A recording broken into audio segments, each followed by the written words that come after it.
പൊന്നോ വേണ്ട. 3 രൂപ കൊടുത്ത് അമ്പഴങ്ങ മേടിക്കാനുള്ള ആസ്തി ഒന്നും നമുക്കില്ലേ?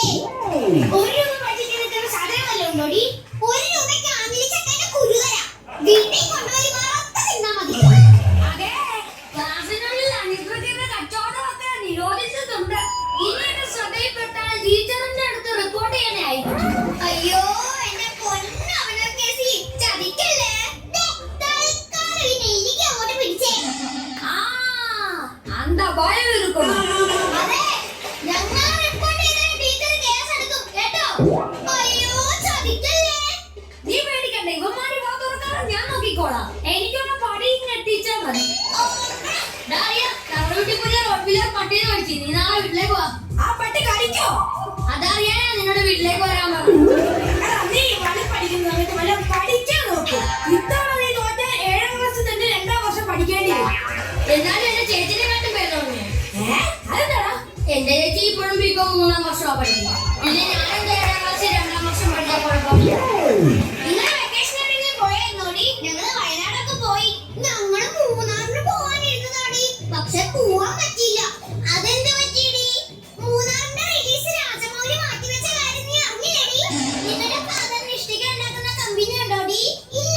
എന്താ അങ്ങനെ ചോദിച്ചേ? അല്ല, കട്ടച്ചളി കൊണ്ട് ഇറക്കുന്ന കണ്ടിട്ട് ചോദിച്ചതാ. പരീക്ഷാ പേപ്പർ കൊണ്ടുവരാൻ ഓർത്ത് ടെൻഷൻ അടിച്ചിരിക്കുക മനുഷ്യനിവിടെ. എനിക്ക് പേടിയില്ല. ഞാൻ നല്ല വൃത്തിയായിട്ടാ പരീക്ഷ എഴുതിയത്. അതെ അതെ, പേപ്പറിനകത്ത് ഒന്നും എഴുതി വൃത്തികേടാക്കാതെയാ അവള് തിരിച്ചു കൊടുത്തേ. നീ വല്ല എഴുതിയാണോ പരീക്ഷയ്ക്ക്? എഴുതി. എന്നെ എങ്ങനെയെങ്കിലും ഒന്ന് സഹായിക്കണേ ടീച്ചറെ. ടീച്ചറിന്റെ വാർത്തകൾ കേൾക്കാതിരിക്കത്തില്ല. അയ്യോ, ദേ ടീച്ചർ വരുന്നു.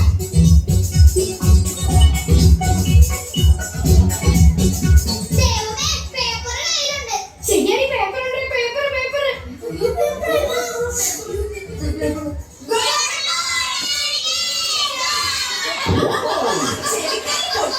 ക്രിസ്മസ് പരീക്ഷയുടെ പേപ്പർ തരാൻ പോവാ. പേര് വിളിക്കുന്നവരെ എഴുന്നേറ്റ് നിൽക്കണം. ഓ പിന്നെ അഭിനവ് കേസി ഇന്ന നിന്റെ പേപ്പർ ഹാൻഡിൽ വിത്ത് കെയർ. എന്തിനാ ടീച്ചർ?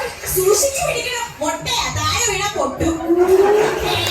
ഞാൻ നന്നായിട്ട് എഴുതിയതാണല്ലോ. 3 കാര്യങ്ങൾ മാത്രം നീ നന്നായിട്ട് എഴുതിയിട്ടുണ്ട്. എന്നാ അതിനുള്ള മാർക്കെങ്കിലും താ. ആ 3 കാര്യങ്ങള് നിന്റെ പേര്, റോൾ നമ്പർ, ക്ലാസ്. ബാക്കിയെല്ലാം പൊട്ട തെറ്റാണ്. ബ്രിട്ടീഷുകാരുടെ ഭരണ പരിഷ്കാരങ്ങളെ പറ്റി ചോദിച്ചപ്പോ നീ എന്താണ് എഴുതി വെച്ചിരിക്കുന്നത്? ബ്രിട്ടീഷുകാരെ എനിക്ക് പണ്ടേ ഇഷ്ടമല്ല. പിന്നെ പരിഷ്കാരങ്ങളെ കാണാൻ എനിക്ക് കലിപ്പാണ്. എന്റെ പൊന്നോ നമിച്ച് ഇരടോടങ്ങണം പോയി. അടുത്തത് പ്രണവ് പിപി. Yes teacher. 50ൽ 4 മാർക്ക്. പുരോഗമനമുണ്ട്. ആഹ്ലാദ് കുമാർ. പറ ടീച്ചറെ. നിനക്ക് ആഹ്ലാദിക്കാനുള്ളതുണ്ട്. എന്താ ടീച്ചറെ, ഞാൻ ജയിച്ചാ? ഇല്ല, നിനക്ക് ആദ്യമായിട്ട് 1/2 മാർക്ക് കിട്ടിയിട്ടുണ്ട്. അരമാർക്കെങ്കിൽ അരമാർക്ക് ഉള്ളതുകൊണ്ട് ഓണം പോലെ. അത് നീ പഠിച്ച് മേടിച്ചെന്ന് വിചാരിക്കണ്ട. ആ പേപ്പറിൽ എഴുതി വെച്ചിരിക്കുന്ന മഷിയുടെ വിലയാന്ന് കരുതിയാ മതി. അടുത്തത് വരും. 50ൽ 49 മാർക്ക്. അയ്യോ, 49. ഞാൻ 50 മാർക്കിന് എഴുതുന്ന ടീച്ചറെ. സാരമില്ല മോനെ, അടുത്ത തവണ നമുക്ക് 50ൽ 50 മേടിക്കാം കേട്ടോ. എന്നാലും ടീച്ചറെ എന്റെ ഒരു മാർക്ക് പോയി. ആ 1 മാർക്കെങ്കിലും ബാക്കിയുള്ളവന് കിട്ടിയാൽ മതിയായിരുന്നു. എന്റെ ഒരു മാർക്ക് പോയി. കണ്ടോ,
ഉറപ്പൊന്നുമില്ല.